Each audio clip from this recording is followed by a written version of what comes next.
Hello guys! Nagawa nyo na ba ito sa kamote? Halik kayo! Samahan nyo ako, magluto tayo.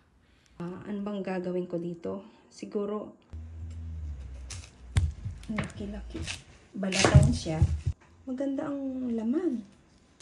Napabayaan kasi sa yung kamotehan ko, hindi ko napansin ganito na pala kalaki ang laman. Gamitin itong kaliwa kong kamay guys. Dahil sa sobrang laki ng kamote, hindi kaya ng kutsilyo lang. Kaya ginagamitan ko ng hammer. Pero yung hammer ko guys, pang kitchen talaga to.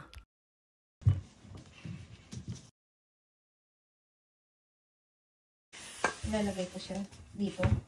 Malinis na to kasi hinugasan na natin siya.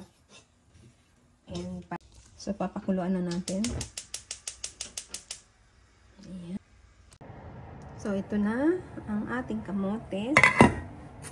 Ayan, tikman natin kung luto na. Luto na. Tikman natin kung matamis. Injured kasi guys itong kaliwang kamay ko. So, natuwa lang ako dito sa pang-ismas ko ng aking bawang. Pwede pala sa lahat. O, ito, pakinabangan ko. Maglalagay lang ako dito ng isang latang condensed milk. At dahil may natural sweetness ang kamote, hindi na tayo mag-a-add ng sugar. And nilagyan natin ng glutinous rice and konting salt para ma-balance yung lasa. And 2 itlog. So, haluin lang natin to. At dahil may raisin ako sa aking rep, ayan, nagdagdag na rin ako ng raisin. And i-rest lang natin ito for at least 30 minutes. And dahil na-rest na siya ng 30 minutes, ito, ihuhulma na natin siya ng gusto nating design. Kung gusto nyo pong mag-start ng maliit na negosyo, baka mapakinabangan nyo ito. Ang kamoteng ginamit natin ay mga nasa 2 kilos siguro yon. And kung may tanim ka pang kamote, mas makakatipid ka.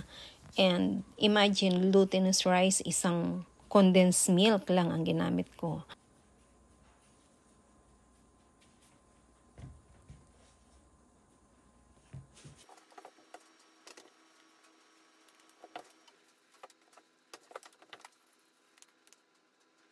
At bigla ko nga palang naisip na meron nga pala akong sesame seeds. Meron akong natural and black sesame seeds.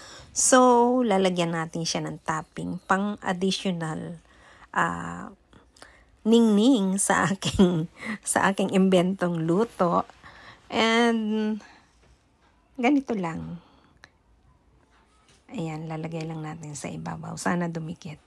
So, yan lang guys. Kahit anong naisipan natin, marami na kasi ngayong luto na hindi natin naakalang magagawa pala natin.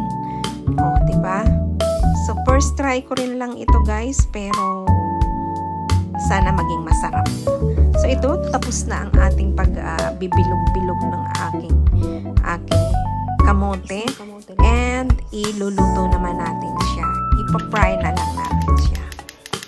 Siguro pwede din ito sa oven, pero ipa-fry na lang natin para mas madali ang luto. So, pinainit ko na muna ang kawali bago natin inilagay ang mantika para hindi dumikit.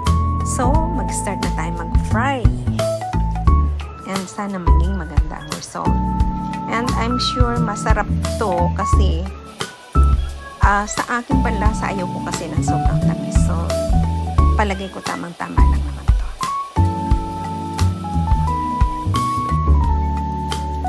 Oops! Muntik maging mabinog.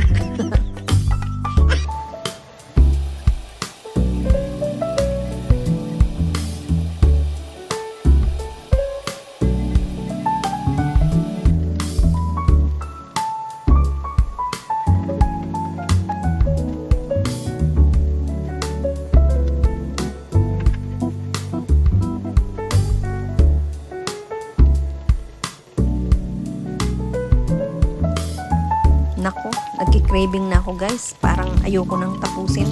Parang gusto ko na munang kumain. Tiis-tiis sandali na lang. Kainin na natin siya.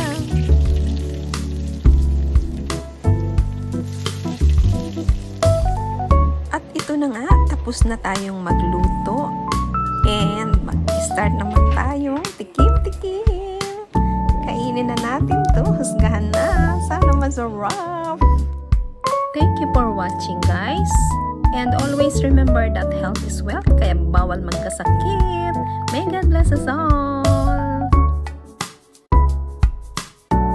Ito na, guys. Tasting time. Oh, wow. At dahil nilagyan nga natin siya ng glutinous rice, muchi-muchi siya.